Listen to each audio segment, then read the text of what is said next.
All right, if we need to, I have been asked as vice chair whether I can go ahead and just start the meeting so we can go through the agenda. And there are a couple of items that we can address before our committee chair returns. The first thing I would do is welcome everybody to the meeting. Today is February the 3rd, 2026. This is our policy committee meeting, which is being held online due to the road conditions and the state of emergency from the recent snow. The first item on the agenda would be consideration of the meeting minutes that were circulated to all committee members before the meeting. Is there any motion related to those minutes? So moved, Mr. Chair. Mr. Vice Chair. We have a Second. motion from Chair Swanson to approve the meeting minutes. We have a second from Vice Chair Hershey. I could ask, just for clarification, for the purposes of this meeting, are we voting in assembly or are we just voting in person?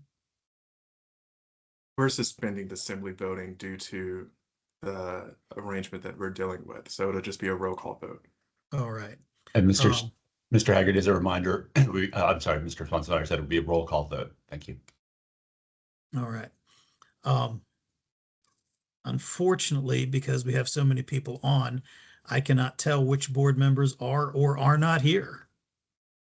So we'll just start with District 1. Is the District 1 representative here?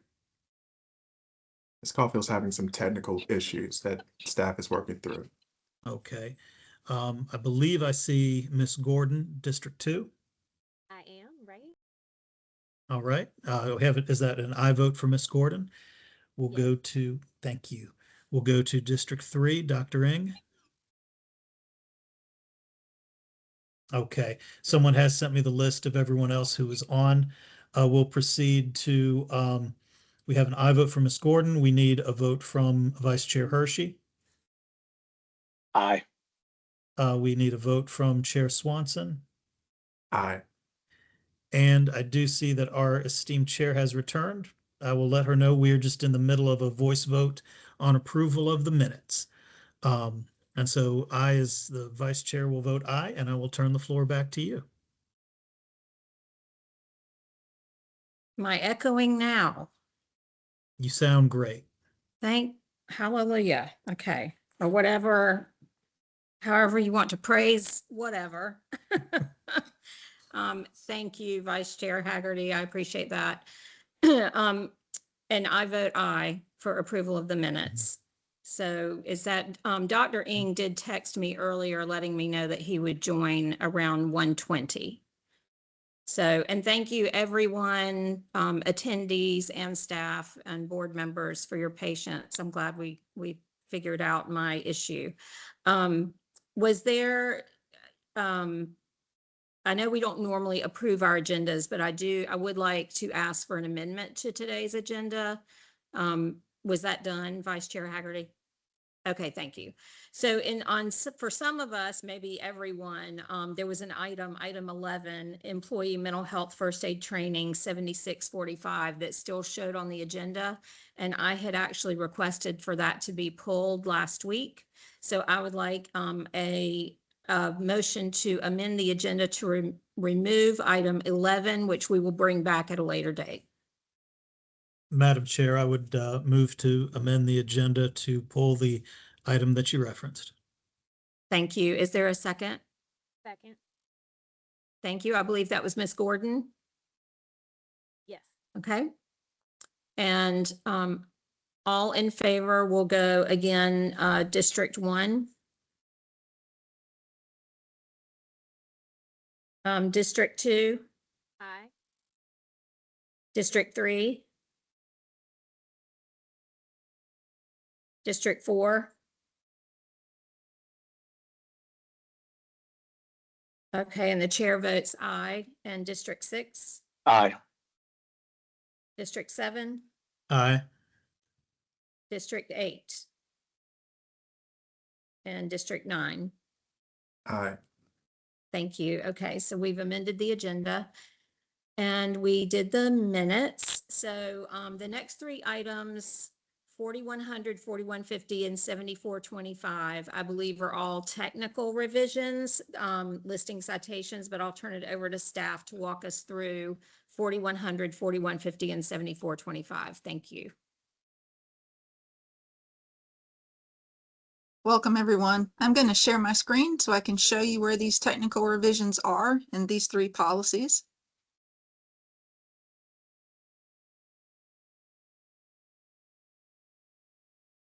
This is our revised agenda here, just so everyone can see that. We've taken care of our minutes. We've amended the agenda. And so we were first handling these first three technical revisions. In policy 4100, admission to the Wake County Public School System, the technical revisions are found all the way at the very back of the policy in the legal references. You can see here multiple revisions that were made after we got several of these after we last revised the agenda in October, this policy in October. So these are technical revisions for policy 4100.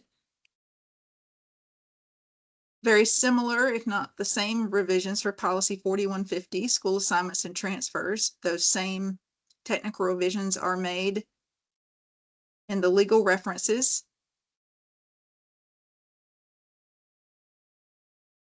And also for policy 7425, school administrator contracts, the revision is made here in the legal references. Great. Thank you, Dr. Crane. So just to confirm, as you know, we saw there's no changes to any of the content or the language within the policy, just those references that you all should have seen in your materials.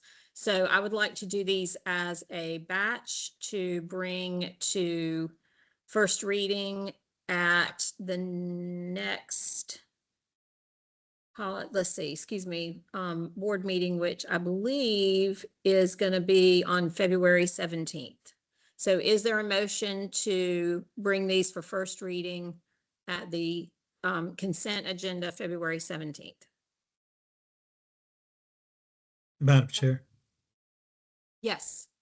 Yes, I'm policy 4100, 4150, and policy 7425 go to be approved out of committee or recommended out of committee for first reading on the consent agenda and at the February 17th meeting.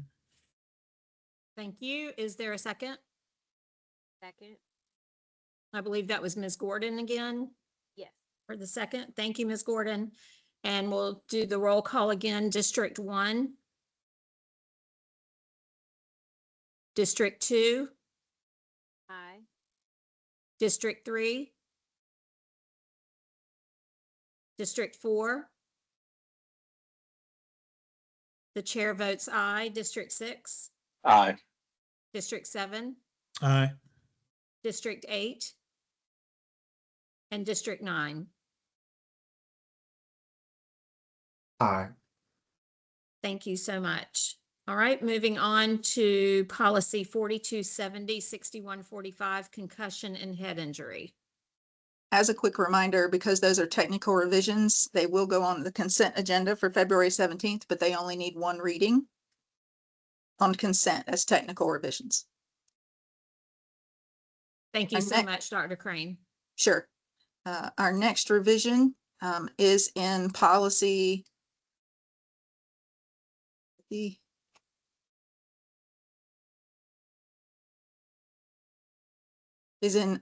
Policy 4270, 6145. And my apologies, this is what is posted. Here we had one revision made by the School Board Association. You'll see that in red on the screen. And I shared another revision that was recommended by staff, but apparently I got that everywhere and shared that everywhere except in the document that was included in Assembly. So let me share that additional agenda with you now, or that additional revision now.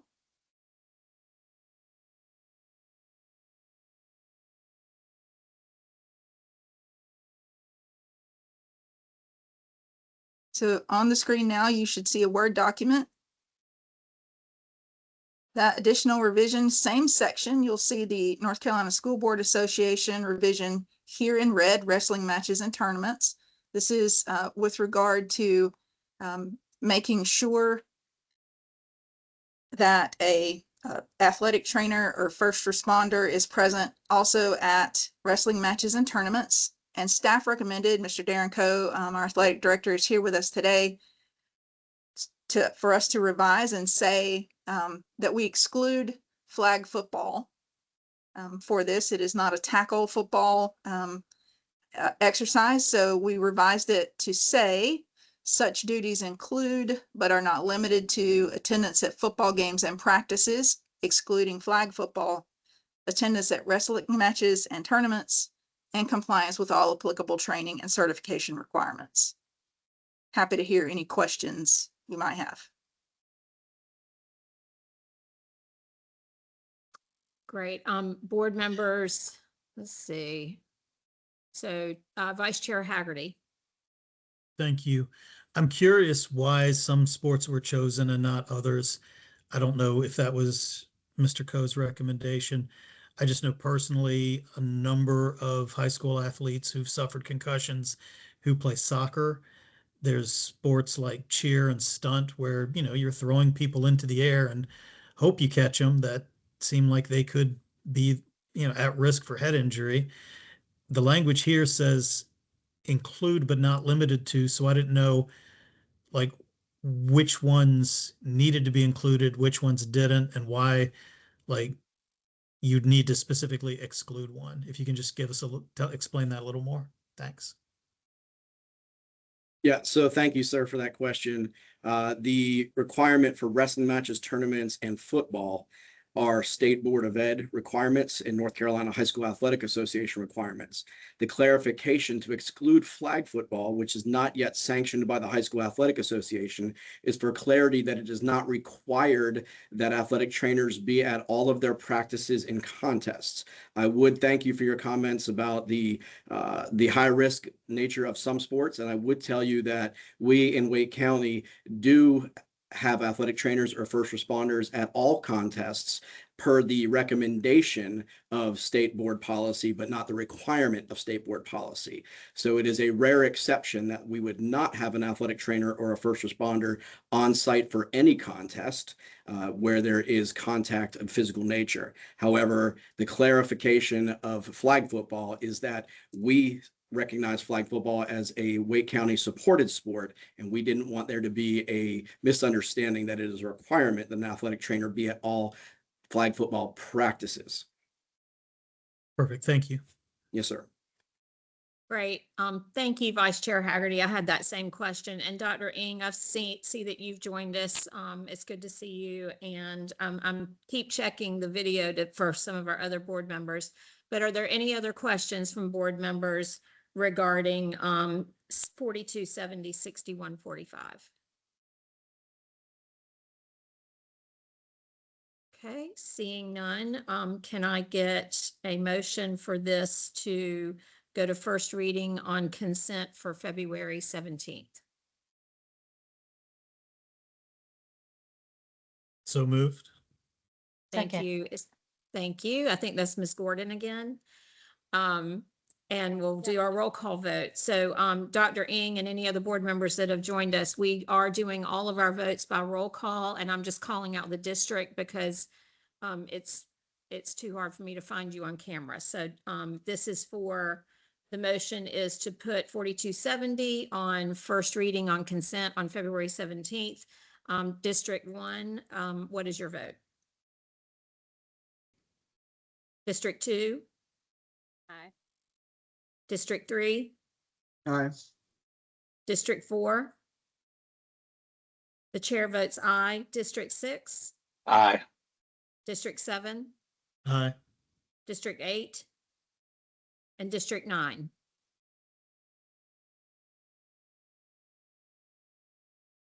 Okay, we got a majority to put that on consent on the 17th. We're moving on to 8341 settlement. All right. And this, let me just say while before staff goes, I had to review my notes on this. We had a lot of conversation on this in both our October and November policy committee meetings. At the November policy committee meeting, we actually voted to put it on the agenda for the December 17th. I think that's the right date, school board meeting, but we ended up, the attorneys looked it over, well before that December board meeting, and we decided not to bring it forward yet. So that's why we're seeing it again today. On behalf of staff, I'm going to walk through these revisions for you. The revisions that you see in pink or red on your screen were made by our attorneys. They include on page 1 in the first paragraph, striking the first sentence, and in the second sentence, striking the phrase "all such."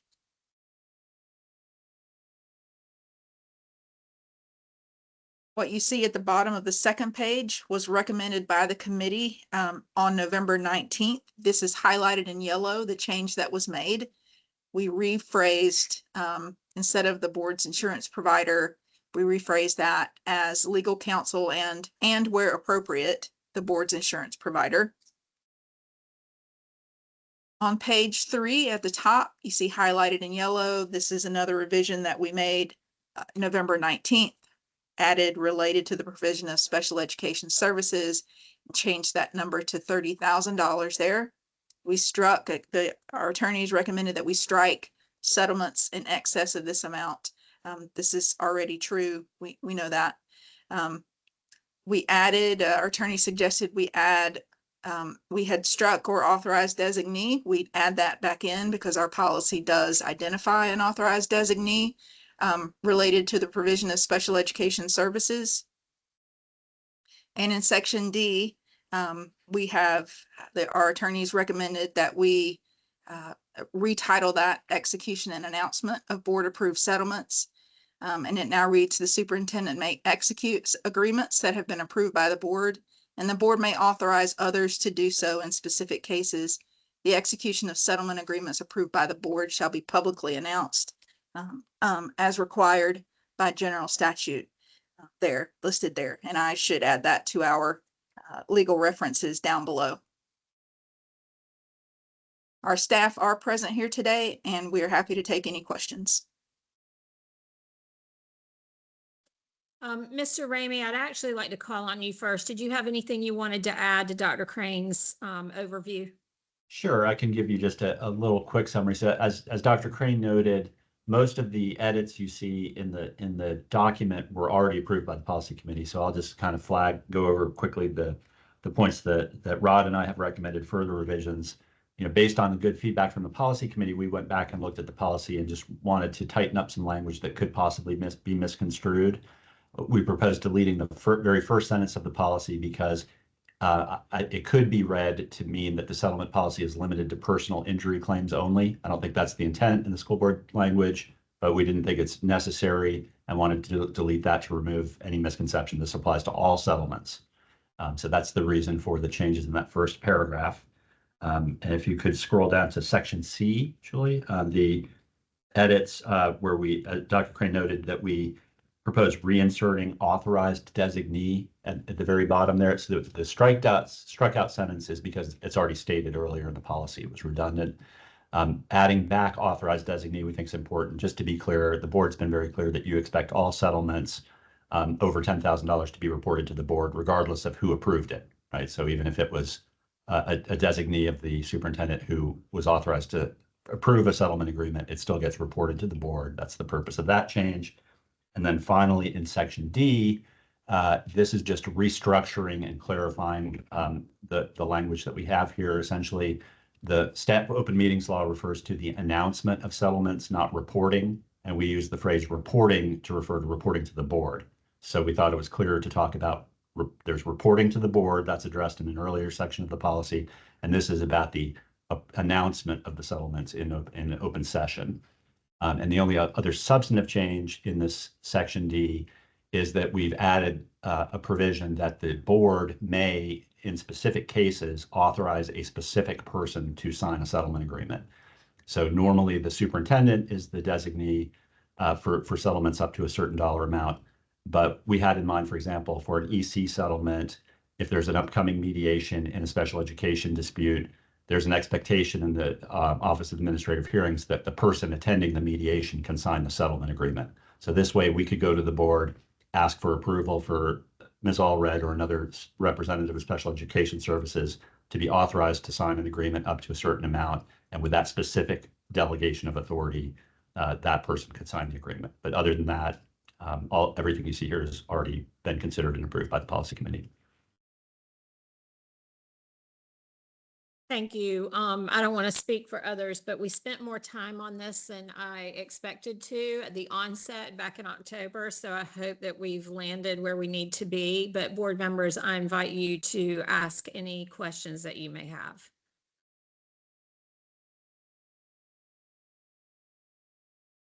Yes, Ms. Caulfield. Can you hear me okay? Okay, great. I know that we did discuss this in policy, and I'm just, and maybe, our attorneys can help with this a little bit more. But if the board is responsible for approving the settlements and we are having somebody else sign it, they're signing off on it before we actually even know it's happening. They're reporting it to us that they're signing off on it.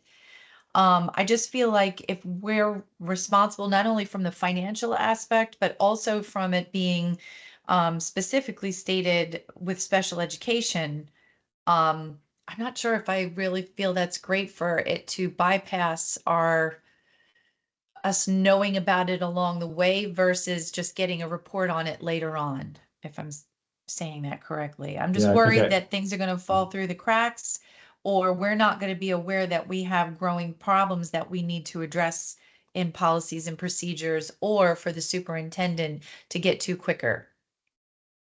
I think I understand the point. I think to clarify, the policy does the only settlements that can be approved by anyone other than the board are under $30,000. That's been the case through multiple iterations of this policy. So when we talk about my point about specific approval for someone to sign the agreement in specific cases, that would require the board to vote to authorize someone to sign it after the board's already approved the expenditure of the settlement funds. So the example would be, again, you're in closed session for a special education case. Let's say that it would require $50,000 to settle the case. After the board approves the expenditure of up to $50,000, then the person who's attending the mediation on behalf of the school system would have the ability to actually sign the agreement. We wouldn't have to say, we have to take it back to the board at a subsequent meeting just for signature. And that's an expectation from the mediators. So that's why we're proposing that change. But it would not change the fact that the board must first approve the settlement because it's more than $30,000. Right, but if we say have 50, 100 cases, I'm not even sure what the number is, hypothetically speaking, but if we have all of those cases that are coming in that we are not seeing because they fell under the 30,000, I understand that it helps them streamline and move through the process a little bit quicker. But as a board member, we're not actually seeing those things because we've already authorized somebody else to oversee that. So we would not be aware that we have an ongoing issue or a consistent issue or something that we should address. So I'm not sure that I feel comfortable allowing other people to sign off on things that is approved by the board. At the end of the day, it's approved by us because we're allowing them to sign off on it, but we're not seeing it. Somebody else is. And if I may, just very briefly, I see that other board members have comments or responses. The two things. This is up to the board, obviously, whether and to what extent you delegate authority to approve settlement agreements. But the one point is the policy does require reporting to the board. So every settlement you must receive information about. Also, our practice has been we always provide a written update for you to review in closed session before the settlement is approved. So even if it's within the superintendent's authority, you will get a closed session update about summary of what the case is about, the claims, and why the settlement is recommended. You'll also get a report after the fact. Thank you. We did have extensive conversation about this in the October and November meetings. Mr. Swanson, you have got your hand raised. Yes, I guess I was trying to find a happy medium for the concerns that Ms. Caulfield was raising. Instead of it being, I think it's section D states that all settlements will be reported out quarterly. Perhaps that could be amended to monthly. Um, so therefore there is an accurate, uh, the board is being abreast of everything that's being shared. Instead of waiting quarterly, it's at least every month, if that is a desire of the committee. Dr. Ing? That was just a comment, so I'm not sure if there was consensus around that or not. I'll What was the circle, question? yeah, I'll circle back to that, Chair Swanson. Dr. Ing? Yeah, I mean, I like that idea that Chair Swanson made. I think the spirit of this policy is to work on and some agreements with the other party to expedite the resolution of an issue, and then the how to act upon it for future cases. I think that's something that we do want to be aware of as a board, to be able to learn from what has happened, and then move forward with it and just try to do things differently if it need be. So reporting it to us monthly, I think that's a good idea that Chair Swanson made. I would be for that. Okay, thank you. So I'm willing to support that with a revisit in 6 months. I know that, I think it was in the October discussion, Mr. Nieder pointed out that a lot of these are below $10,000.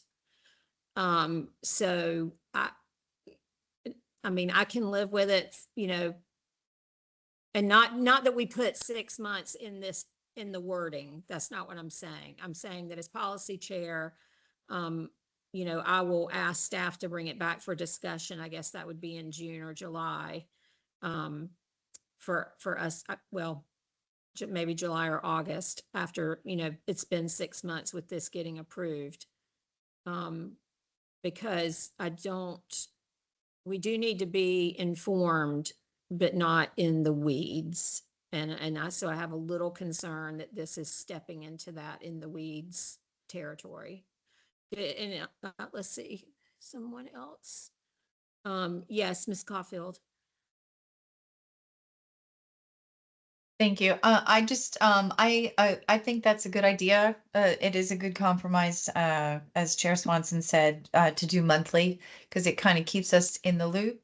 Coming back in 6 months, I think is perfectly fine. It's great to actually see how it's working and where we're at. I think the whole point is, regardless of the dollar, that we just are aware. So the quarterly report just seemed like too much time could pass. It's only 4 times in a year for us to even reflect if there's an issue. But I think if we get the reports once a month and we review it in 6 months to see if that's working, is great. Dr. Taylor.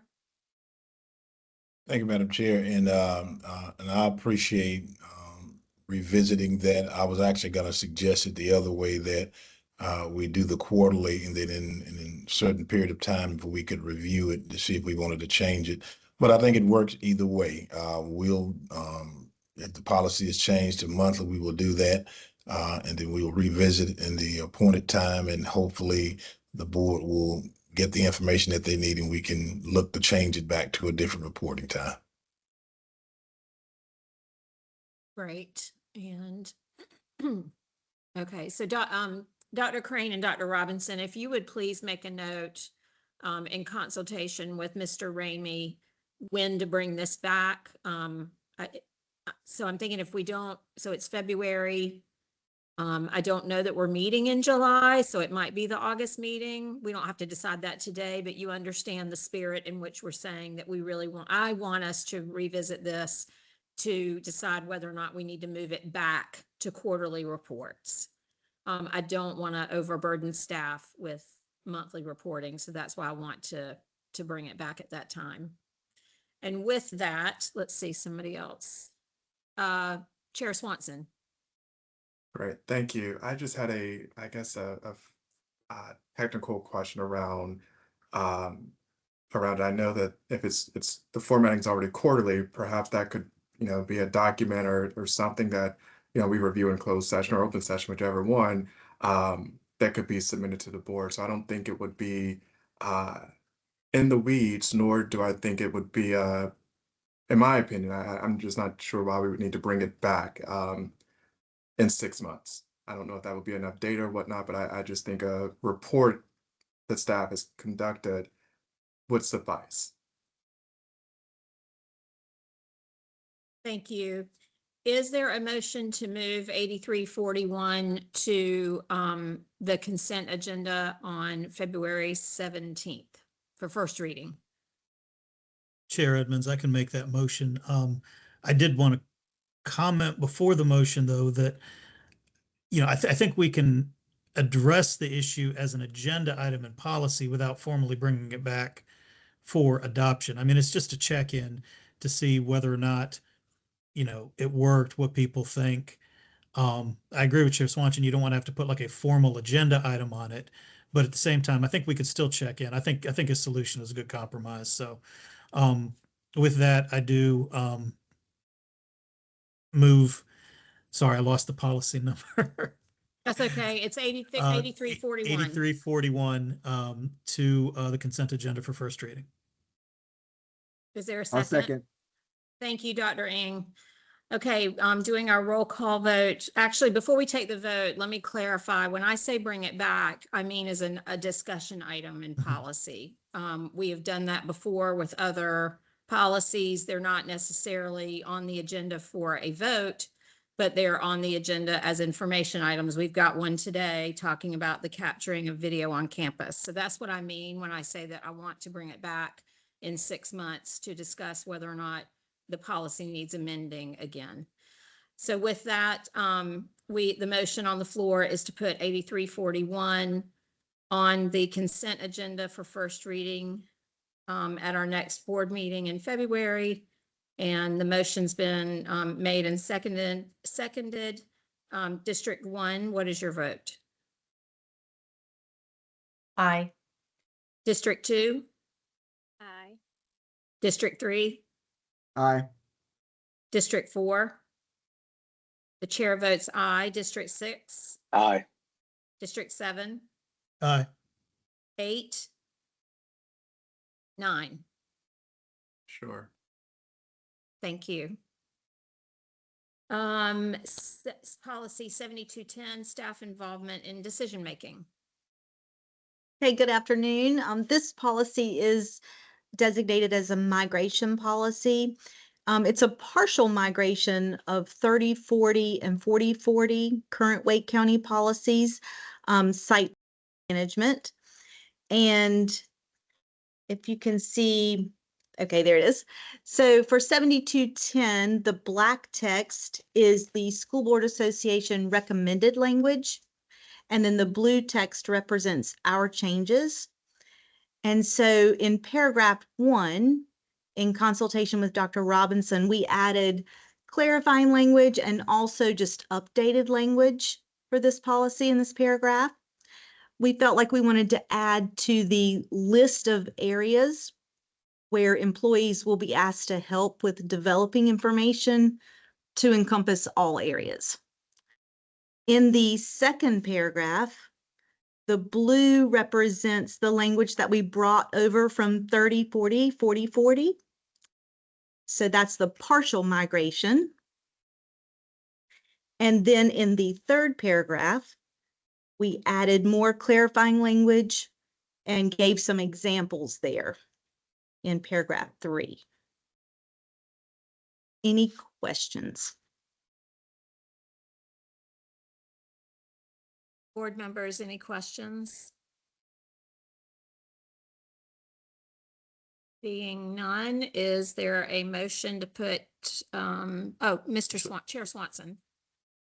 So as I'm reading this, it makes it seem as if this is some staff could be voluntold. Um, and so I'm wondering, just that middle section brings that concern. And I'm only speaking as my perspective of being a high school teacher, knowing that, certain teachers have, many things on their plates. And so being, told or requested to participate in something or I just feel like that could be an additional potential burden for some teachers who may not want to participate or not being told, but if their principal is being, indicating that they have this option or not even an option perhaps, or being told they can serve on this. I'm just wondering, is there ways for certain staff, if they choose not to say no without there being ramifications and pushback, or folks saying, well, policy 7210 requires this? So which part specifically are you referring to, sir? Just the blue sentence there? Yeah, maybe that's just how I'm reading it. So that's why I was asking for some clarification. And if that's my interpretation, I apologize for that, but I just wanted to make sure that. Sure. I think, and others may have input as well, but for me, what it's saying is the principal can define how to gather this information from others. So I wasn't seeing the language that required participation. So it's just saying that the principal of each school or site is authorized to define how those decisions are made, and they would have appropriate involvement of those different parties, like as needed to help make decisions. Right, and I Go ahead, go ahead. if it's not appropriate for me to do a follow-up, I can just wait and allow you to go to others if you would like that, if that's easier. No, go ahead. Either way. You can do a follow-up. Okay, thank you.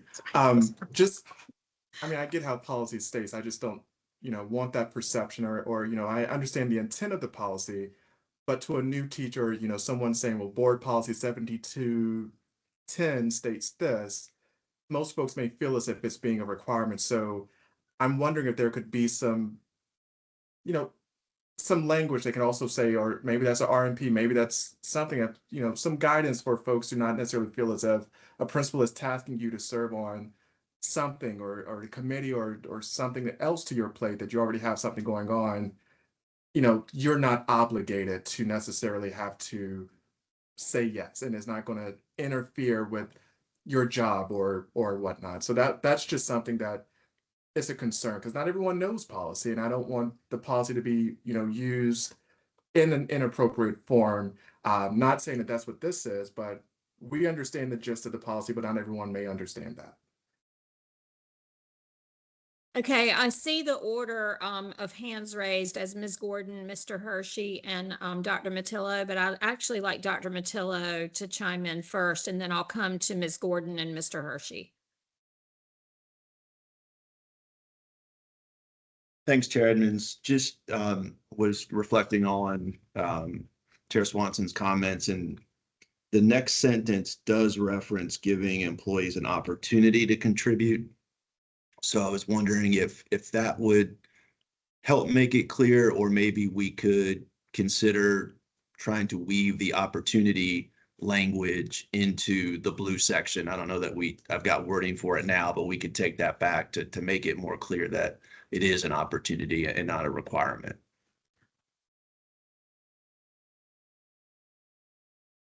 That was all. Thank you. Ms. Gordon? Yeah, in the same vein that Chair Swanson brought up his concern, I think my concern is around the second sentence in that second paragraph, where it references appropriate involvement of staff, parents, and other community members. Who defines what appropriate is? I think that's my question. There was actually a lot of discussion about what words to use there, because, certain staff would have a reason to have input on certain things. So I was trying to think of a good example. If it's something at the school that only involves staff members, then you may not have to have community involvement. I can't think of an example right now off the cuff, but there are some examples. So what we're trying to say here is that the staff that would be involved or that would be impacted would have an opportunity to give input. That's what we're trying to capture here. And so that people, the word appropriate refers to the people who would be impacted or would have a need to give input for that purpose, if I'm making sense with that. I'm sorry, follow up. Yes, go ahead, Madam Ms. Chair. Gordon. I do understand that. However, I am concerned that that is really vague and that's really up to the interpretation, especially principals. And so while I don't at this moment have a something to offer to change it, I would love to hear others' perspectives around that appropriate involvement, because to me that sounds very vague, and leadership can use it at their discretion. Okay, Mr. Hershey?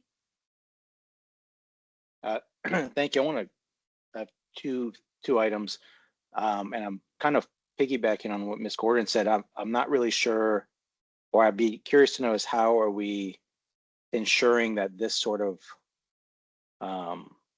process and procedures are taking place in school system, in the school itself, as far as staff being able to weigh in. I actually agree with the way Chair Swanson read it too, especially in the first paragraph where it said school system employees will be asked to help. And, you know, when you're asked to help by your boss or somebody higher up, there's an obligation that comes, you know, you almost feel obligated. So a different part of the policy that he was referencing, but I felt what he was saying. And the last thing is, I guess the first paragraph is that supposed to be like the school board asking, and the second paragraph is the principal or a school asking? Because they seem to say the exact same thing the way I read it. The first paragraph is more broad, and then the second paragraph is more specific to the operation of schools. It's okay. I mean, it just kind of says the same thing to the way because you talk about procedures and and then in the second paragraph you talk about procedures, and so it's the broadness and then the specificity is kind of one and the same to me. But those are the points that I was raising. I'd like to ask Dr. Matillo and Dr. Taylor to chime in, and I will get to Dr. Ng and Chair Swanson after that. So, Dr. Matillo. I'm sorry, that was my hand from the first time. It was really. Oh, no worries. Yeah. Dr. Okay. Taylor. Thank you, Madam Chair. I do want to add that part of this policy is really about making sure that staff have an opportunity to give feedback and input when it comes to decision making.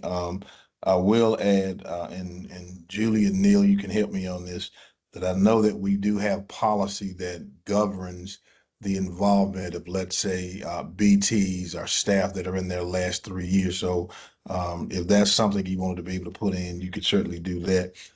Going back to what Carla talked about in terms of issue-specific items, I think, that would be looking at if we're talking about a change to how we do lesson plans at the school level, and that wouldn't necessarily involve bus drivers or cafeteria staff or something of that nature. And so I do think the word appropriate involvement also will help guide how that lead person, particularly in this case, the principal, looks at who they involve in the decision making. And so I do appreciate the concern about staff being overly taxed, but that's how I view that word appropriate, that That is what the lead is responsible for, knowing and understanding what the policy says about how they involve, but also really giving them the opportunity to give feedback.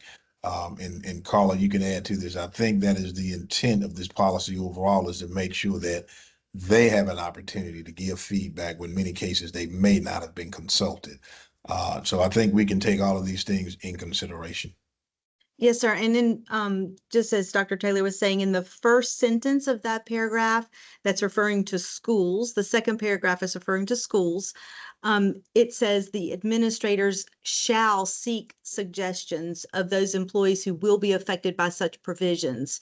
So the word shall means that administrators must seek suggestions from the employees that are impacted, and that alleviates some of the choice for administrators of who they're going to ask or include, because they have to include anyone who is directly impacted by the decision.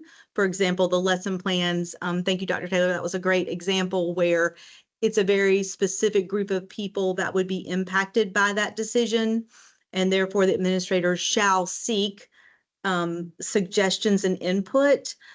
And then, as Dr. Matillo was saying in the third sentence, employees given the opportunity helps with some of the other concerns, but I like the suggestion of maybe including opportunity in more places in the blue section.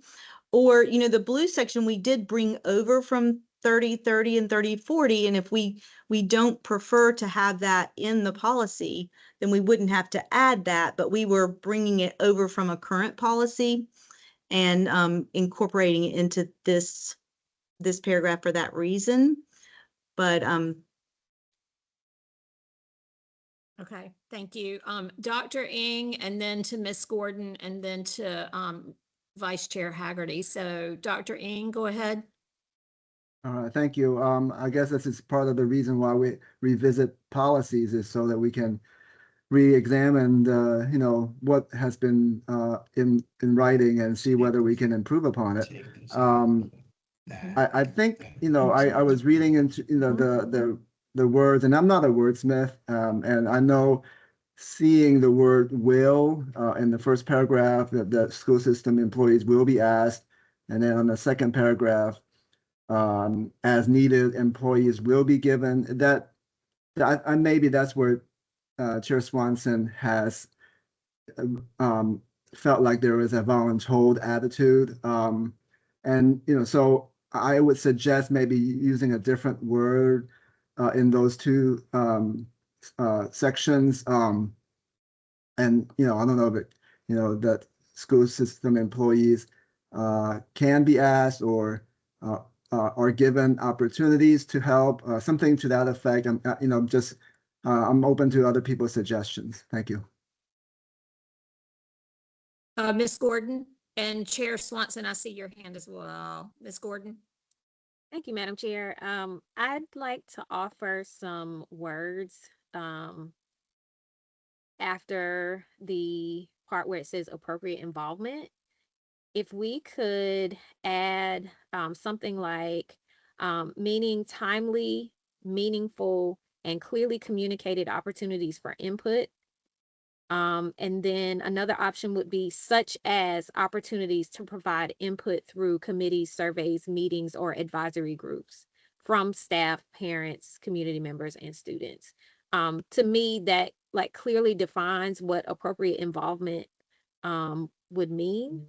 But I think it's for me, it is entirely too vague for it to just say appropriate involvement. Could you repeat that language again so that I can copy it in, type it in? Sure. Well, I had two. So the first one is meaning timely, meaningful, and clearly communicated opportunities for input. And then another one would be such as opportunities to provide input through committees, surveys, meetings, or advisory groups. and both capture that like opportunity, the wording for it to be, it's an opportunity, not a voluntold. Okay, can you tell me where the second one goes again? Oh, I would either add it to after the wording where it says appropriate involvement. I would either add both of those phrases. I think one is a little bit more detailed in what involvement includes. I think the first one really defines it might be vague too, like around timing. sure. Now, if you could, I know this is the third time. Tell me the last inclusion again. It's I okay. apologize. No worries. Such as opportunities to provide input through committees, surveys, meetings, or advisory groups. And board members, I know it might be, at least it's hard for me to see. I do see it, but Dr. Crane is typing on the document that is on the screen. If you want to follow along, she's got it in purple. Vice Chair Haggerty and then Mr. Chair Swanson.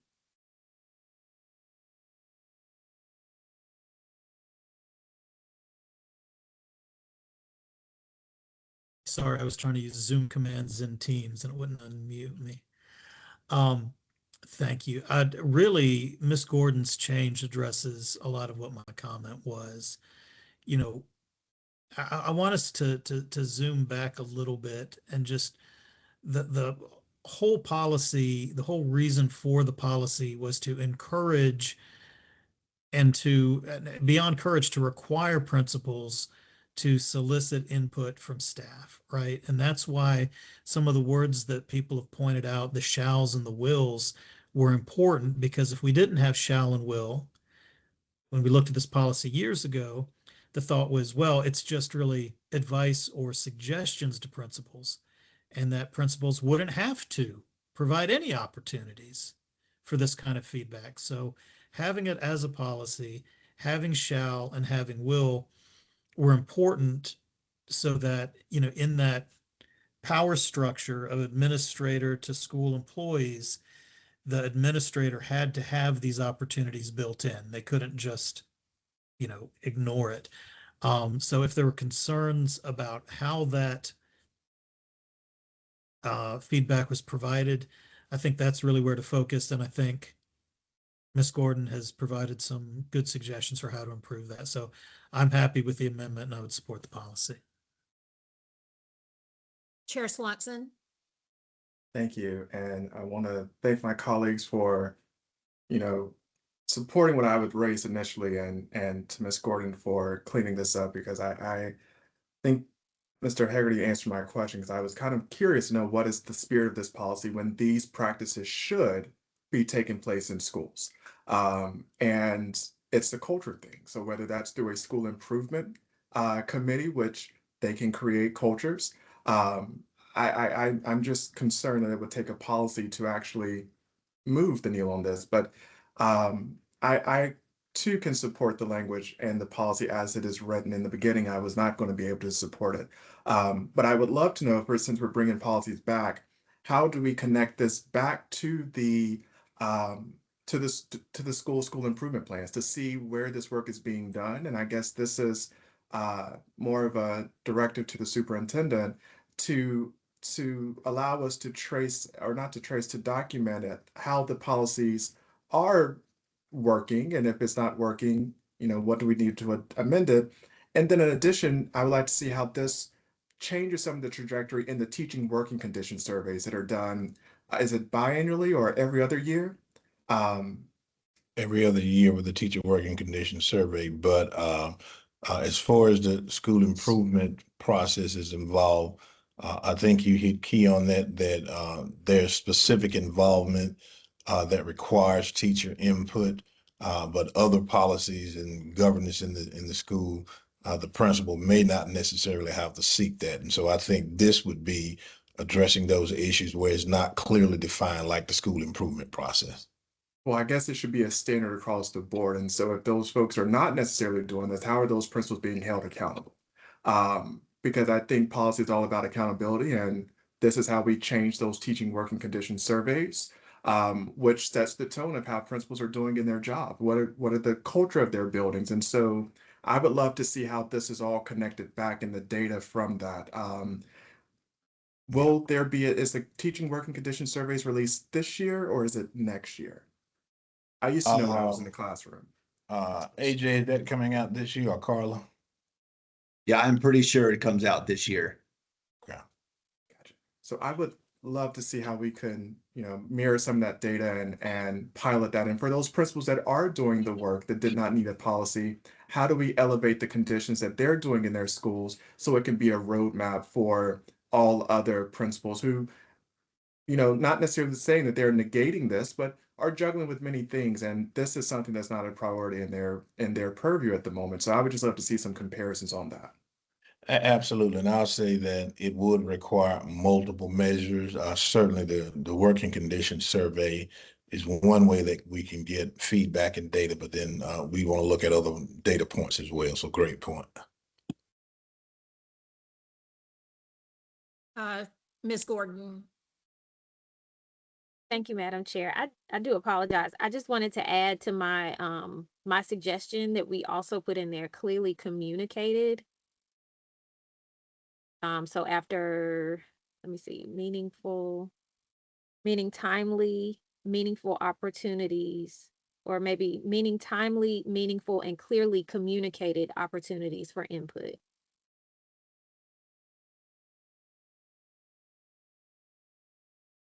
Thank you.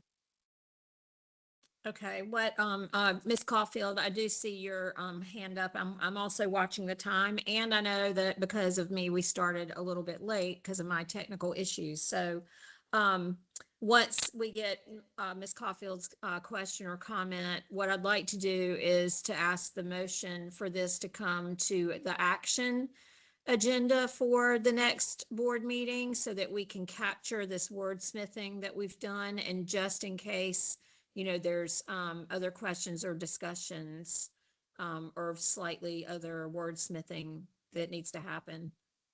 But Ms. Caulfield, go ahead. Thank you.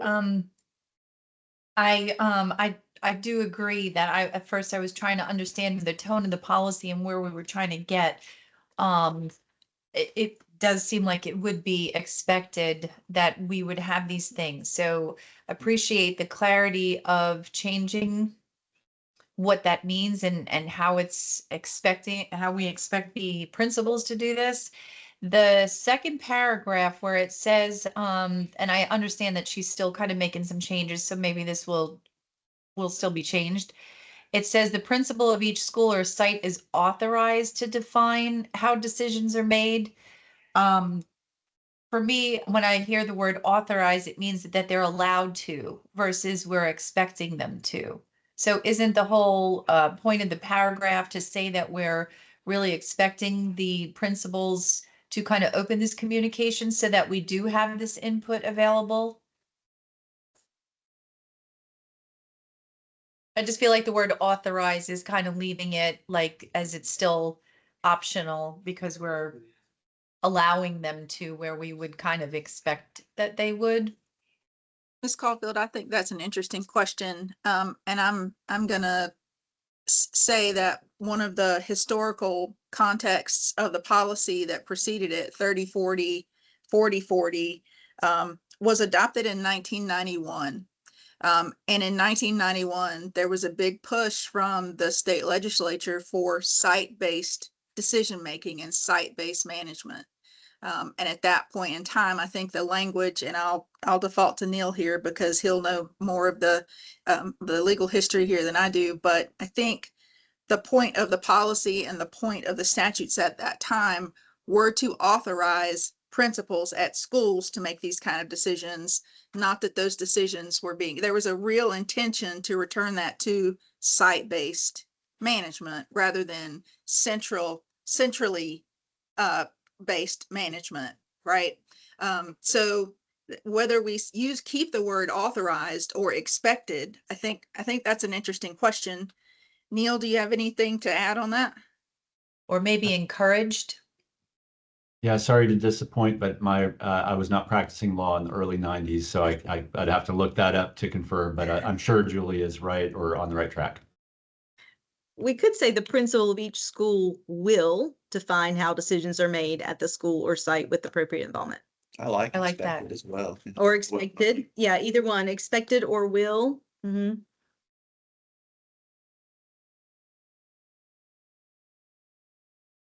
All right, do we think we have everything, board members? Okay, with that, can I please get a motion for 7210 to go to action at the next February board meeting? So moved. It's Second. Ms. Gordon. Okay, that's a motion from Ms. Gordon, a second from Ms. Caulfield. District 1, aye or Aye. nay? Okay, aye. Aye. District 2, Aye. District 3, Aye. District 4. The chair votes aye. District 6, Aye. District 7, Aye.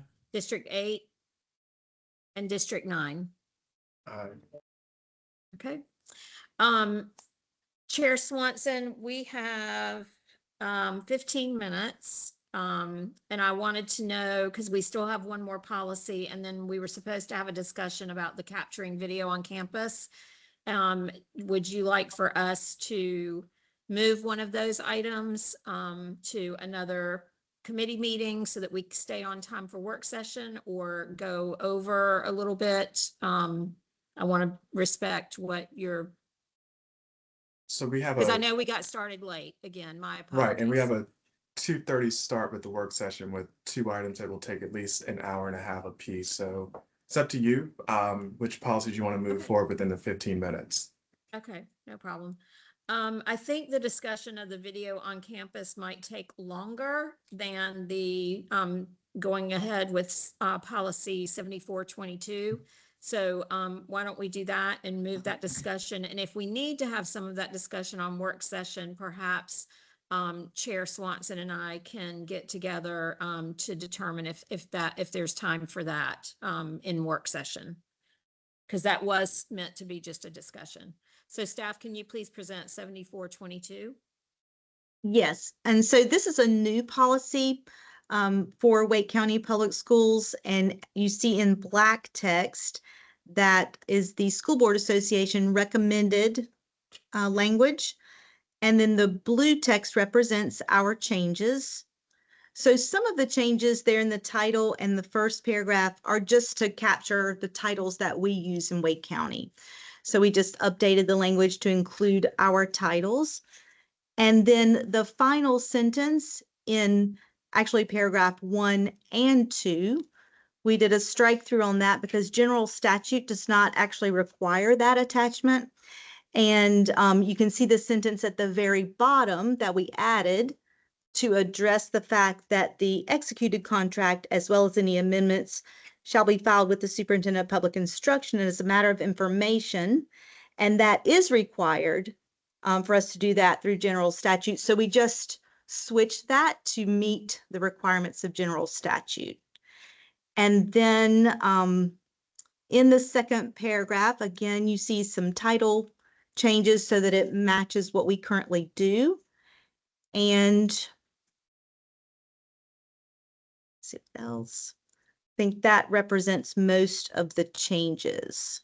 Oh, we did the strike through at the beginning of the third paragraph because we already listed those previously.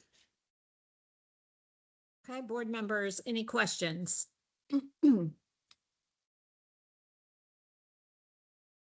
All right, seeing none, is there a motion to put 7422 on the consent agenda for the next February board meeting?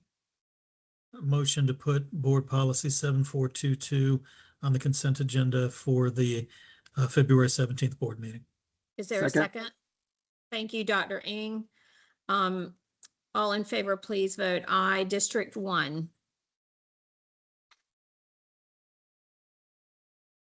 District Aye. 2. Oh, thank you. District 2. Aye. District 3. Aye. District 4. Chair votes aye. District 6. Aye.